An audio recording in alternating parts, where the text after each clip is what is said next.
Won't you take me back to Tennessee?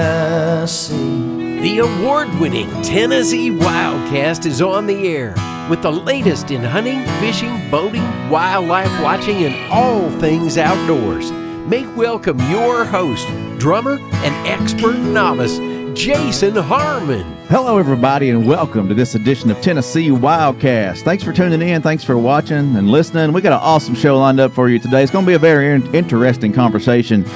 Recently, TWRA investigated some poaching activity, and the case is closed. And I'm excited to share the story and talk about how it all went down and just show what our game wardens here at TWRA are doing to protect wildlife species across the state.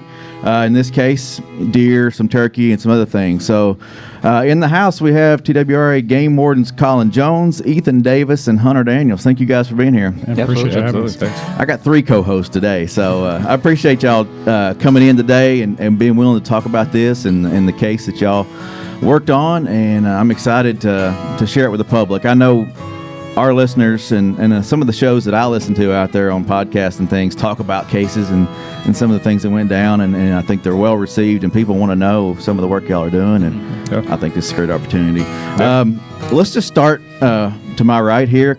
Colin, tell everybody about yourself and who you are, and then we'll go around the table, and then we'll dive into this story. Okay.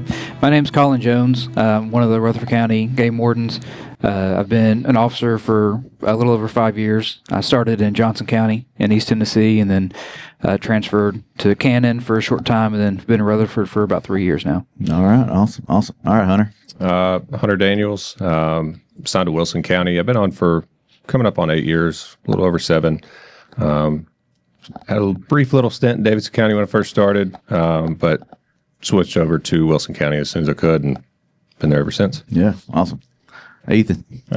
Ethan Davis. I've been in Rutherford County for almost 9 years, just over 8 years at the moment, but started there and never left. Been there the whole time. Yeah. Well, and before we get too deep, y'all mentioned the counties you work in. Some counties have 1 officer. Some counties might have 2. Some counties, some officers are working multiple counties, right? Right. So you guys do a lot of hard work and are out there doing good work. But let's first jump in and learn, if people don't know what an officer, or I guess game warden, does. Tell folks what they do. Yeah, so we enforce the state's boating, hunting, and fishing laws. That's mainly what we do day to day, is going out, finding people for whatever season's going on, whether it's waterfowl, deer, turkey, going out checking the hunters, make sure they've got the licenses, make sure they're following all the rules, are using the proper weapons and ammunition type, going out checking fishermen, making sure they're not keeping too many fish or fish that are too small. And then the boating side, mainly in the summer, we do boating all year, especially with waterfowl. A lot of the duck boats and stuff out, they don't always like to have the navigational equipment that is required by the Coast Guard. So we do boating all year. But enforcing all of our boating laws, make sure everybody's in a life jacket that needs to be, have all the proper navigational equipment, safety equipment on the boat, and just following safe boating rules. It's not a 9-to-5 job, is it? It's not. a lot of weekends, which that's when most of our the sportsmen are out, is on the weekend, late in the evening, early in the morning. That's when the hunters and fishermen like to get out. So it's a lot of early mornings, late evenings, and weekends. But we get a lot of flexibility, and we get to be outside all day. That's what I love about it, is we're outside every day, on the water, in the woods. It's a lot of fun. Yeah, I would say probably 90% of the agency are in their positions. They're in the positions they are because they love the outdoors. They like being outside, and that's what we're all about here. Getting people outside, enjoying wildlife and fisheries and boating, like you mentioned, but also respecting those resources. Right. And we're going to get deep into that today. So, recent investigation back in 2024 led to the conviction of a couple of guys for some poaching activity in Wilson and Rutherford County, and we're going to dive into that today. But I guess let's jump in. And how did you guys learn about this poaching activity? Yeah, so actually early on in the 2021 into the 2022 season, we actually dealt with the same individual, had some some stuff happened actually in Wilson and Rutherford County. Okay. Some stuff he'd gotten some information on, some poaching activity going on, possible spotlighting, trespassing, and just it kind of turned us on to this individual. Started looking into him. Some over the limit stuff. Yeah. I've started looking into him. I know looking into some social media stuff, saw some pictures. Based off those pictures, we didn't see any check-ins on certain stuff. And one thing led to another, ended up doing the actual first search warrant of this residence, the seizure of multiple deer, some turkey parts, things along those lines. And he was ultimately convicted in 2022 of 6 separate counts involving illegal take, hunting over the limit for deer, turkey, illegal check-in, just not checking stuff in, and then end up getting a revoked for 3 years at that time, restitution of $7,500, and then he ultimately pled guilty to 6 separate charges. I think an important factor of that is we made sure that with this revocation that his license was not actually going to be returned until he also paid all restitution that he owed and fines and costs. Okay. So that kind of that was also helped in leading to the case that we just had with him. So all right, I got you. Did you learn about this through a tip from a citizen or through your investigation, or what led to this? Yeah, just public assistance, honestly. Okay, so that played a huge role. Well, yeah, the first time that was just stumbled across it on social media. I got you. Public forums, state hunting groups. Saw the post, saw that it was a Wilson County deer based off the caption. Like Ethan said, went into our harvest system, looked up that individual, and saw that he didn't have anything checked in.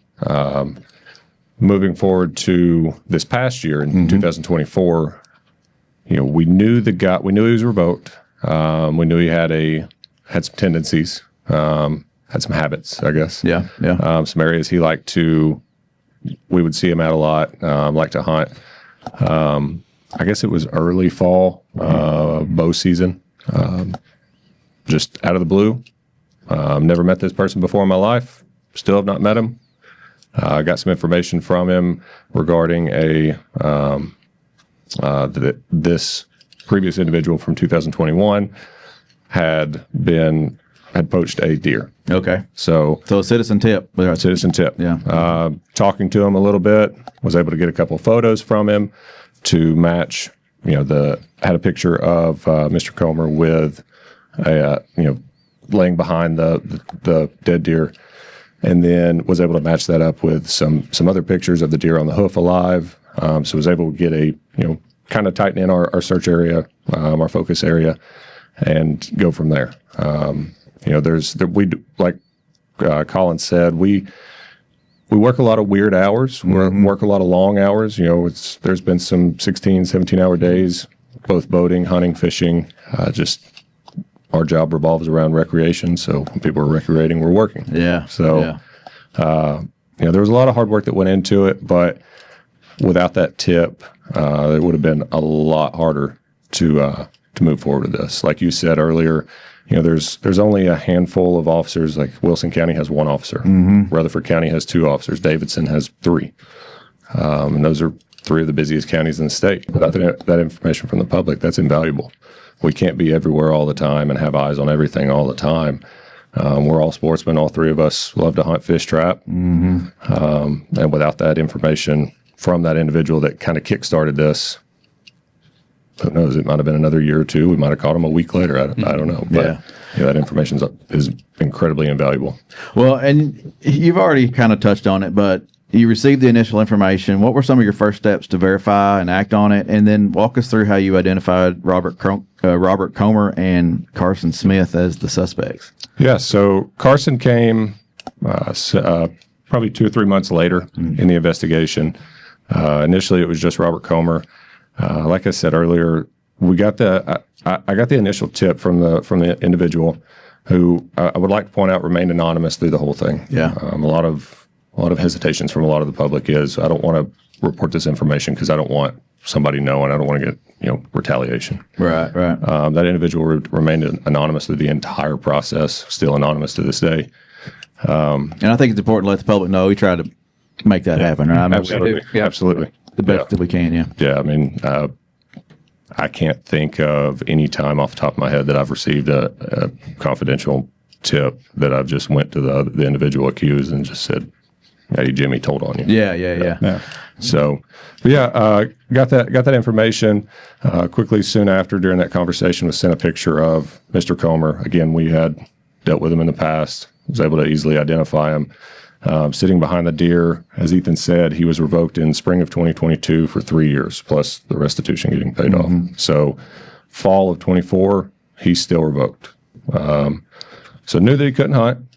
So that's just easy start. Right. Received photos of the deer on the hoof from the individual, and just kind of snowballed from there. Yeah. The investigation started, and Yeah. a lot of work went into it. So, what were some of the most surprising and alarming things that showed up during this investigation and during your surveillance? Yeah. Just honestly, the ability for him to just be able to do it at any point in time. I mean, he didn't really have a schedule. It was always just whenever he felt like it, honestly, is what it seemed like at times. Yeah. It could be morning time one day, evening time the next, the middle of the night. It varied. So it was difficult to try to make sure we stayed on track with them. I think one thing that we sometimes don't mention, but that was a big part of this, is our families, the sacrifice they make, our wives, our kids, time away from our kids, just randomly, hey, this is going on, we got to go, we got to act. Right, and, that's something that we don't talk about a lot, but, we greatly appreciate it, very thankful for what they do on that aspect, and giving us that ability to act in the way they have. Because like they said, I mean, hours and hours and hours on this case, a lot of time away from home. So Yeah, there were a lot of, like I said earlier, there were a lot of 12, 14, 16-hour days, windshield time, boots on the ground time. So like Ethan said, it could be at 5 a.m. Yeah. It could be a 5 a.m. to 7 p.m. day, or it could be at midnight. There was an area he liked to be in. Just like myself, I have an area of the county that I particularly like to hunt. But it was just sporadic. So Yeah. Well, let's jump into the seizure of the deer heads. How significant was that? And tell us a little bit about what was taken and that kind of thing. going back over his harvest history again, some spotty check-ins here and there, but Yeah. based off of the overall amount of deer heads that we observed. 50, right? Oh yeah, it's like 51, Yeah, actually 52 over that. exactly. Over 50 that y'all see. Yeah. So there were not 50 or 51 antlered deer checked in under his account. Right. Right. Through some interviews, able to, he did admit that he did kill those. We found out in 2021, he also did taxidermy on the side. So that was some charges from 2021. But that was how he was able to kill these deer, kind of sweep them under the table, mount them himself, hang them up at his house. Right. That's one of the reasons why a taxidermy permit is required. And we'll get into that a little bit. We'll get into this topic a little bit later, but Sure. Profiting off the resource obviously is the other reason. But so 50 something deer heads, through conversations with that confidential informant was able to receive other photos of other antler deer that he had killed this year or that year. So every time we thought that it was kind of at not a dead end, not a bad dead end, but every time we thought that we were kind of done, another door open and there's exponential more. Yeah. using resources that we've never used in the past, either on this case, helped tremendously. Yeah. Stuff that we never thought to use that came in pretty handy on this. Yeah. For sure. Yeah. And I think there's been a lot of questions about the taxidermy. I've just seen comments about the case and stuff.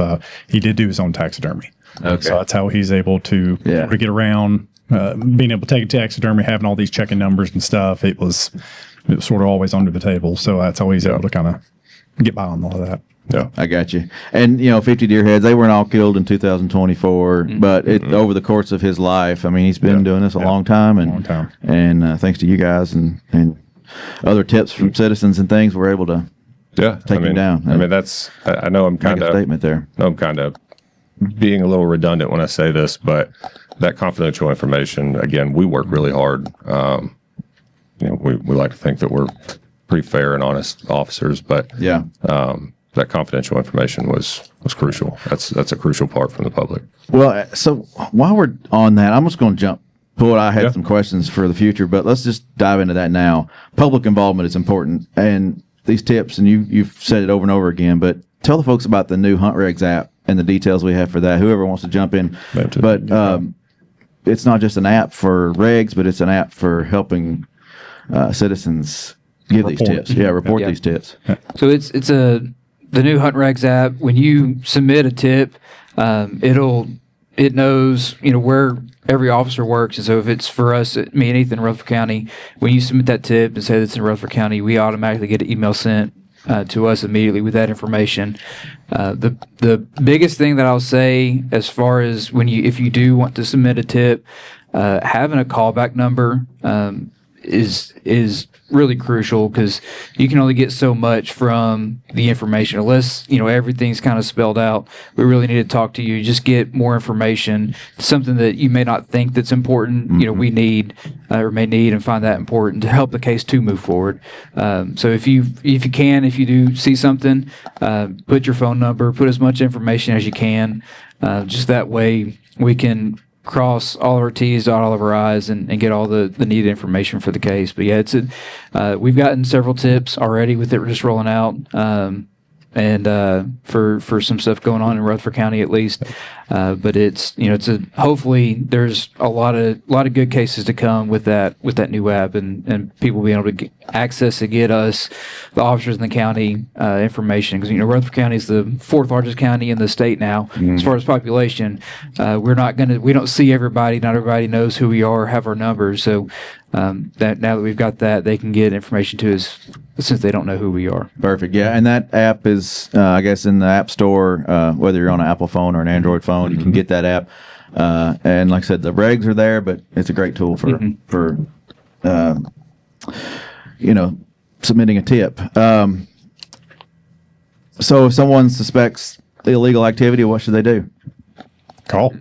Submit a tip. Yeah. Call, text. I mean, I can't hammer it any harder than even that. if I think a lot of times some people don't send anything in because they just don't think much about it. But if you suspect it, send it in anyway. I mean, we can always check. Right. We can always double check on it, and just that way, at least you know. Because you never know what it could turn into. Definitely. All right, well, let's jump back here into the details of the case. So in amongst this investigation, there was some illegal sale of deer meat and some other things going on there. So talk a little bit about why that is a serious violation and why we can't do that in Tennessee. Yeah, so talking while we were unwrapping the case, doing some of the interviews, we were told that there was some deer that had been sold, and so even through some surveillance. Yeah, through so continuing with the surveillance, there was hours and hours and hours of surveillance that we did for this case. We were able to surveil Mr. Comer go to a property that we knew he liked to hunt, was there for a short amount of time, left, followed him through town, went to a house, was there for just a few minutes, left there.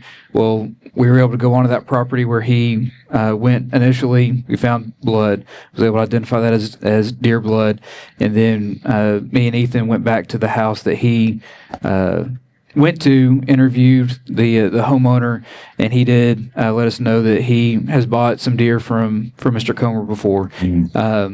So that's kind of how that went down, and that's important, and it's such a hefty charge because making money off the resource, back 100 years ago, that's the deer population, waterfowl, bears. I mean, everything. Most of our wildlife was almost hunted to extinction because they were selling it. Right. So that's what our hunting regulations do, is help keep the animals at a good population for everybody to go out and be able to enjoy the resource, and it keeps. Hopefully, these laws deter people from trying to exploit that and make money off the resource. Yeah, and not to go off on too much of a tangent, but that same incident that Colin was talking about, where we watched him enter that property, he was there for 5, 6, 7 minutes. left, went to the other property that ultimately we found out he had been selling meat to, and he sold meat that day. We watched him exit his house initially before all that morning, carrying out a battery-powered Sawzall. You know, to some that are watching this, that might not really Trigger anything. Yeah, it might not. The light bulb might not go off, but you know, typically with our road hunters, spotlighters, things like that, somebody that just is a trophy hunter and they're just trying to get the antlers and abuse the resource like they were in this case, he was cutting the head off or cutting the antlers off, and then taking the meat and going and selling it. So we saw that. We're like, that's a little odd. And then about 45 seconds later down the road, it was like, makes sense now. Yeah, it triggered that. Like, yeah, okay, we understand where this is coming from. Yeah. Well, it's legal to donate your deer. Yes, Hunters for the Hungry and encourage. Take it, and that's encouraged for sure. And even if you have more than you can consume, you can donate to your friend. You know, and they can. You know, it's great to help out the hungry or those who need it. But selling it is against the law. So. So let's jump into the legal outcomes. Comer received a lifetime ban from hunting, fishing, and trapping. And how rare is a penalty like this? I mean, very. Yeah. In my 8.5 years or 7.5 years, your 8.5 years, I don't know of anybody, at least in our district, any individual that's received that. You know, a year, 2 years, 3, sure. Relatively common for assorted violations, but in addition to that, he was also trespassed from a couple properties, private properties that he was conducting some of his illegal hunting on. Right. He was also trespassed from any and all TWRA owned and managed lands, public hunting areas, lakes, etc. So that's also a lifetime ban. So he can't enter upon our public WMAs, our PHAs, any of their agency lakes to conduct any hunting, fishing, or anything like that. Also, based off of the totality of the circumstances, the totality of the findings as a result of the investigation, you know, he can't assist in any hunting or anything like that. You know, just wow, for something you love so much. Well, there, and just threw it all away. There's an opportunity to make it right the first time, and then once, you know, basically that nothing came of that, and it continued. You know, that's where we can go on that, especially to this magnitude. But you know, we try to give everybody a chance. Honestly, we do. Yeah, we all make mistakes. Yeah, we all have issues. That's why, you know, sometimes we don't just throw everything at you at first. But you know, if it continues, then ultimately that's what could lead into like this situation. Yeah, and with that lifetime ban, that's not just in the state of Tennessee. So that's going to be in accordance with the Interstate Wildlife Violators Compact. Effectively, what that means is he loses his ability to legally hunt in 48 states now? I think it's 48. 48 states. And So that does get submitted and reviewed by them as well. Yeah. To make sure that they agree on that. yeah. Which it was in this instance. Well, along those same lines, you talk about, you know, you're not always throwing the full book at them, you know, initially, but how do you balance law enforcement and education? How do you balance that? I think it's scenario based. I think you can understand when people know, you can realize when it was a mistake and when you can realize when it was done on purpose. Yeah. Sometimes at first it can even seem a mistake, and then sort of people telling themselves, just let them talk, sort of telling themselves. But, you know, you just, as you go in your career, you just learn to, you know, just see those moments and see like, hey, you know, they meant to do it, or look, they made a mistake. And so that's how we just, you know, that's how we've always handled stuff. But just try to be as fair as I can. Listen to what you have to tell me and understand it. I mean, I get it. We do understand it. So, And some, you know, going along with that, something that definitely can help you if you do make a mistake is self-reporting. If you realize that, you know, you shot something you weren't supposed to, or didn't have the right license or something like that, call and let us know up front, so that when we're going through our records, you know, we look through our harvest in our counties every year and kind of keep up with that, seeing what's being killed and making sure everybody's have the right license and stuff. So if you realize you've made a mistake, let us know, and then that way, you know, coming into it, you know, you're already admitting your mistake there versus us having to come on the back end and find it. It just makes it a lot easier all around, and helps us to be more understanding and lenient when it comes to whatever the final outcome is. You're working with an honest person that really didn't mean to do this. You know, my bad. You know. It kind of helps us kind of time both of those things in. It kind of helps us determine their intentions. You know, was it intentional or unintentional? You know, early on in my career, I had a supervisor that kind of hammered it into me that, you know, everybody deserves a break. At some point or another, everybody deserves a break. And by that, I mean, going back to that intentional or unintentional, you know, like let's say fishing without a license, right? So check a guy. He says, oh, yeah, I got a license. It's on, you know, you can look me up. It's in there. So I look it up in our system, and I see that he did have a license, but he had a license 4 days ago. Yeah, it just expired or something. Yeah, you know, just simple mistake. You know, like I said earlier, we all make simple mistakes. We're all guilty of it, myself included. Yeah. Well, a closing thought here. What would you like listeners to take away from this case and your work as a game warden? Anybody want to jump in on that one?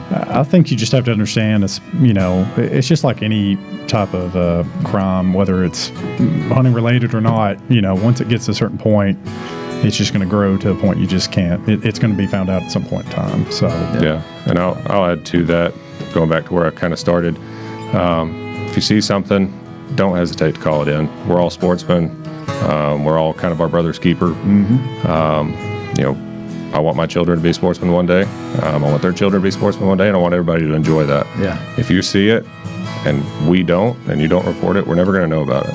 So just by reporting it doesn't make you a bad person. It doesn't make you a snitch. A snitch, yeah. It doesn't make you a snitch. You know, you're just doing the right thing. And like we said earlier, going back to the citation thing, just because we go contact somebody or somebody calls in about something doesn't mean they're going to get a citation. It might just be a little bit of simple education. Yep.